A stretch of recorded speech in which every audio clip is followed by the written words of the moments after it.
I never imagined that the proudest day of his life would become the most humiliating day of mine.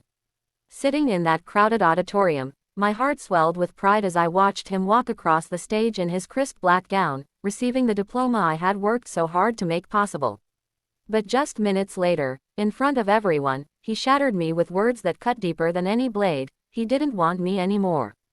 I met Daniel when we were both in our early 20s.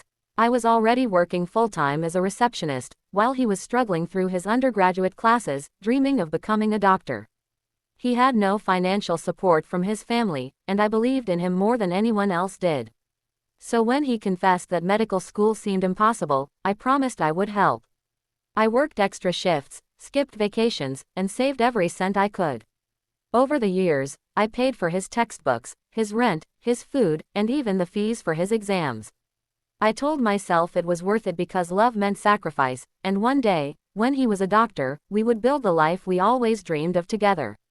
Those years weren't easy. I remember nights when I came home exhausted, my feet aching from standing 12 hours at work, only to find him asleep at his desk, surrounded by medical notes.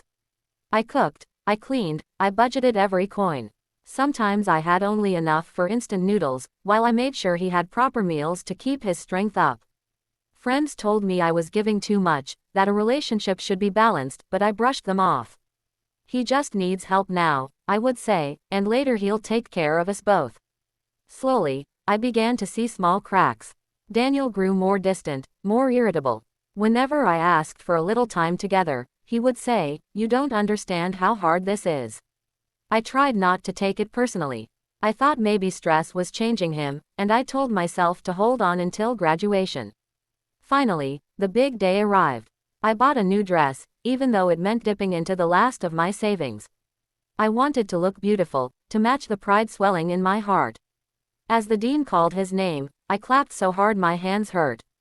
That was my man up there, my future, my reason for every sacrifice. But the celebration quickly turned into a nightmare. After the ceremony, families gathered around the graduates, hugging them, taking pictures. I rushed to Daniel, holding a small gift bag with a watch I had saved up to buy, something meaningful, a symbol of time and love. But instead of smiling at me, he looked uneasy. Then, in front of his classmates, professors, and family, he cleared his throat and said, "I think we should end things here." For a moment, I thought I had misheard. The laughter and chatter around us faded into silence in my head. "What?" I whispered, clutching the gift bag tighter. But his eyes didn't soften. He said, "I can't go into this next chapter with you. You're holding me back." His words rang like gunshots in my ears. People turned to stare. Some gasped, some looked away awkwardly, but no one said a word. And then I saw her.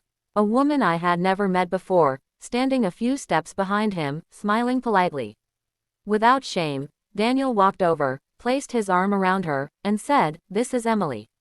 We're together now." My knees nearly buckled. The man I had supported through sleepless nights, who had eaten meals I worked myself sick to provide, was leaving me in front of everyone, and replacing me instantly. I wanted to scream, to throw the watch at his feet, to demand why. But the words stuck in my throat. All I could do was stand there as tears burned my eyes and humiliation washed over me. I walked away from that ceremony with nothing but an empty purse and a shattered heart. For weeks, I couldn't eat properly. My body felt like it carried weights, and the betrayal replayed in my mind again and again. Friends tried to comfort me, but I felt foolish for not listening to their warnings. I had invested everything into someone who saw me as disposable. But pain has a way of teaching lessons nothing else can. Slowly, I realized something. I hadn't just lost Daniel, I had lost myself long before. I had poured so much of my life into making his dreams come true that I had forgotten my own. I had given him my savings, my time, my energy, but worst of all, I had given him the belief that I wasn't worthy of equal love in return. So I started over. It wasn't easy, but I picked myself up piece by piece. I took evening classes, improved my skills, and eventually landed a better job at a law firm. I began saving again, but this time, for myself. I traveled for the first time in years, standing in awe at the ocean I had once only dreamed of seeing. I rebuilt friendships I had neglected, and for the first time, I felt strong without needing someone else to validate me. Years later, I heard through a mutual acquaintance that Daniel's relationship with Emily didn't last long. He had the career, the title, the respect, but the foundation of his personal life was unstable. When I saw him by chance at a cafe, he looked surprised. I was no longer the tired, overworked woman he had discarded. I was thriving, confident, smiling. He stammered something about how good it was to see me, but I simply nodded and walked away, leaving him in the shadow of the choices he had made. Looking back, I no longer see that graduation day as the day my world ended. It was the day I was set free. The betrayal hurt, but it forced me to recognize my own worth and start living for myself.